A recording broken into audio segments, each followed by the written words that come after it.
Welcome back guys, idea हुआ channel में खुश आमदीद। इंडिया में 9 और 10 सितंबर से G20 की समिट स्टार्ट होने जा रही है। बड़े बड़े तरक्की याफ्ता मुल्कों से वीआईपी गेस्ट यानी कि उनके प्रेसिडेंट्स, प्राइम मिनिस्टर और दूसरे डेलीगेशन इस समिट में आ रहे हैं। इन ममालिक के दरमियान काफ़ी सारी इंपॉर्टेंट डिस्कशन होंगी और तो और बहुत सारे न्यू ममालिक भी इस G20 में शामिल हुए हैं।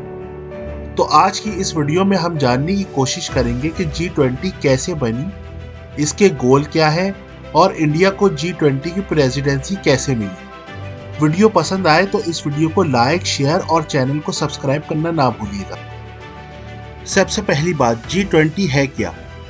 G20 20 ममालिक के ग्रुप की एक ऑर्गेनाइजेशन है जो इस टाइम दुनिया के सिस्टम को संभालने और आने वाली दुनिया में पैसे के मसाइल को हल करने के लिए बनाई गई है, ताकि हाल और मुस्तकबिल के मसाइल को कम से कम किया जा सके। दूसरा सवाल, इस ऑर्गेनाइजेशन को बनाया किसने? जबकि पूरी दुनिया में मुल्क आपस में लड़ रहे हैं तो एक फोरम पे कैसे ये 20 मुल्क जमा हो सकते हैं? असल में ये ऑर्गेनाइजेशन बनाई है एक और ऑर्गेनाइजेशन जिसका नाम है G7।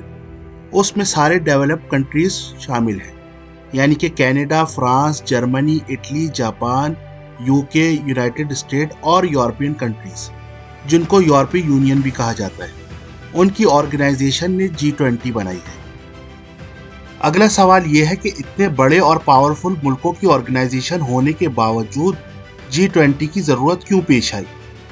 असल में 97 से लेकर 99 में एशियन मुल्कों स्पेशली थाईलैंड में बहुत ही बड़ा क्राइसिस आया था, जिसने आगे चल के बहुत सारे और एशियाई मुल्कों को अपनी लपेट में ले लिया और बहुत सारे एशियाई ममालिक में गुर्बत, अनएम्प्लॉयमेंट और बैंक दिवालिया होने लगी। इंडोनेशिया, साउथ कोरिया और थाईलैंड ने IMF से मदद मांगी और उस टाइम IMF ने तकरीबन $120 बिलियन इन ममालिक को दिए।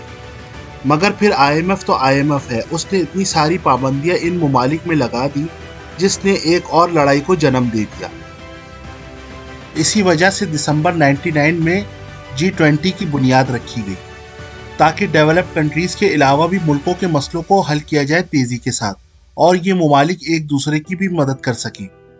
अगर हम बात करें G20 की चेयरमैनशिप की, तो G20 की चेयरमैनशिप हर मुल्क को बारी बारी मिलती है और इस साल इसकी चेयरमैनशिप इंडिया के पास है और अगले साल ये ब्राज़ील को मिलेगी।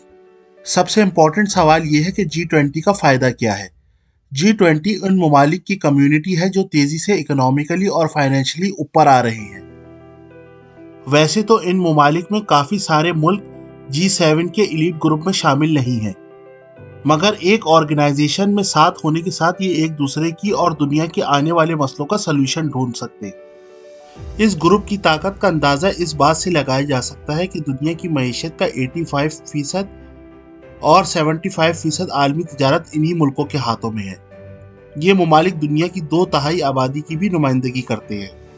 वैसे तो इस ग्रुप का मकसद मुआशी निज़ाम के मुख्तलिफ पहलू और मसाइल पर गौर करना है, लेकिन वक्त के साथ साथ इसमें देरपा तरक्की, सेहत, ज़राअत, तवानाई, माहौलियाती तब्दीली और इंसदाद बदनवानी जैसे मामला भी शामिल होते जाएंगे। और हाँ, इजलास में जो भी फैसले होते हैं उन पर रुकन ममालिक अमूमन अमल करते हैं, लेकिन वो कानूनी तौर पर इसके पाबंद नहीं है।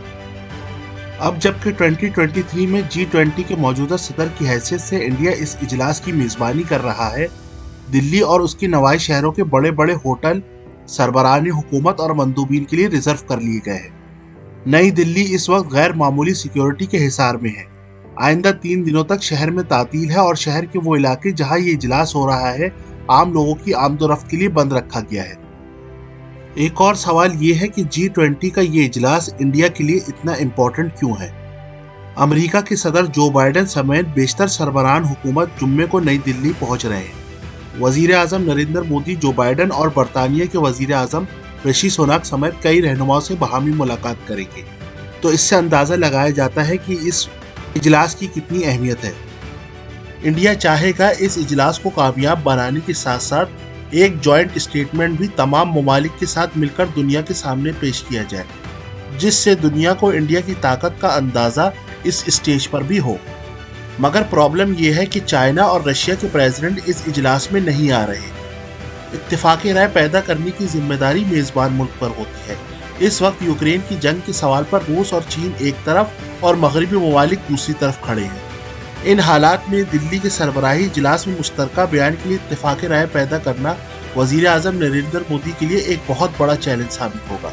जबकि अमेरिका के सदर जो बाइडेन ने इजलास में चीन के सदर शी जिनपिंग के ना आने पर मायूसी का इजहार किया है। और जहां तक रही बात ज्वाइंट स्टेटमेंट की, उन्होंने ये तशवीश भी जाहिर की है कि चीन और रूस इजलास में इत्तेफाक राय पैराने के हवाले से मुश्किलात खड़ी कर सकते हैं। अब ये आने वाले दिनों में ही पता चलेगा कि G20 का ये इजलास कितना कामयाब गया। इस वीडियो को लाइक, शेयर और चैनल को सब्सक्राइब करना ना भूलिएगा। और देखते हैं इंडिया को G20 के इस इजलास से क्या आइडिया होता है। जब तक के लिए आइडिया हुआ की टीम की तरफ से टेक केयर एंड बाय।